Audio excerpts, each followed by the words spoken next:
Lions club royal के तत्वाधान में पचपहाड़ स्पोर्ट्स क्लब द्वारा एक दिवसीय शूटिंग बॉल प्रतियोगिता का आयोजन किया जा रहा है। पचपहाड़ स्पोर्ट्स क्लब एवं लायंस क्लब अध्यक्ष कालूलाल सालेचा ने जानकारी देते हुए बताया कि अंतर्राष्ट्रीय रेफरी स्वर्गीय रफीक मोहम्मद मंगू भाई की स्मृति में यह आयोजन दिनांक 26 अक्टूबर को पचपहाड़ के महात्मा गांधी स्कूल पुलिस चौकी के पास सुबह 10 बजे से आयोजित किया जाएगा।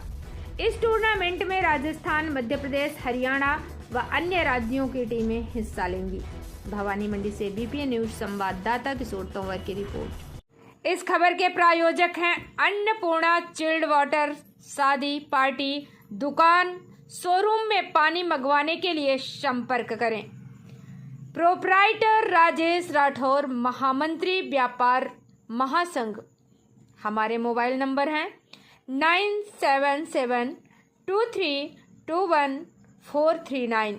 पचपहाड़, भवानी मंडी।